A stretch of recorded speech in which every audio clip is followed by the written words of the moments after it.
This is a true story. It happened to a friend of mine, Edna, from the Horticultural Society. Yes, that Edna.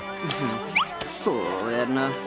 All she wants to do more than anything in this life is to become a member of the Horticultural Society. Last year, Edna's membership submission was, are you sitting down, a dandelion. Now, it's true, 8-foot dandelions are fairly rare, but really, how would it look accepting a new member on the basis of a large yellow weed? Well, finally the committee had to tell her that unless she could find something very unique, we wouldn't consider any further applications from her. So Edna decided to console herself with a little vacation and flew off to Mexico to look at the flowers. One day, the hotel manager told her that he knew of a very rare specimen.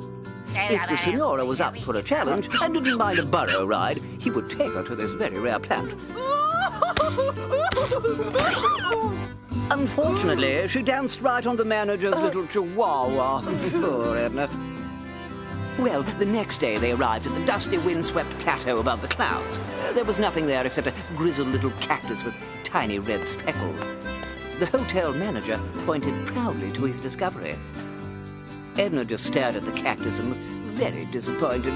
But soon, she thought she saw it actually moving, and she realized she had found something very rare. So Edna transplanted it and took it home. Edna lovingly tended the little cactus, and my, how it thrived. This was a cactus that was guaranteed to make her the talk of the Horticultural Society. She thanked the manager profusely, hugging him and falling to her knees, which was where his new Chihuahua puppy had been sleeping. Oh, well. Back home, when the delivery van arrived, why, the cactus was 4 times the size from when she left Mexico. Large and green, and the little red speckles were practically blinking at her.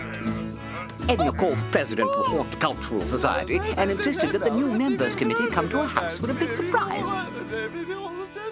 The next morning, she woke to find the cactus had practically taken over the entire living room, and underneath its prickly skin, the cactus was rippling. Well, thought Edna, the last laugh is on the Horticultural Society, because now my magnificent cactus will make me a member for sure. Why, I wouldn't be surprised if they wanted to make me president.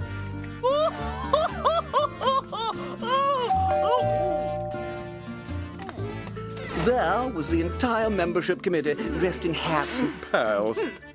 The fake politeness and insincere small talk stopped as the ladies caught sight of the giant cactus undulating, the red speckles blinking madly. They stared in stunned disbelief. It would be impossible to keep Edna out of the Horticultural Society now. And Edna marched in from the kitchen with a large tray of party sandwiches. She placed them on a table just in front of the cactus, and with a smug smile said, "Ladies, is there anything you wish to say?" The smell of the food aroused the cactus.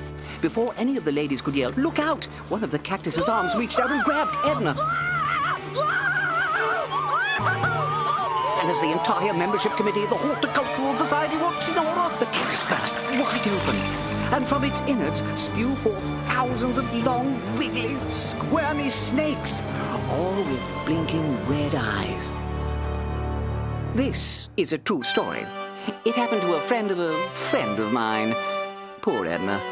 You know her, the crazy lady who walks up and down the botanical gardens offering party sandwiches to the rhododendrons. You know,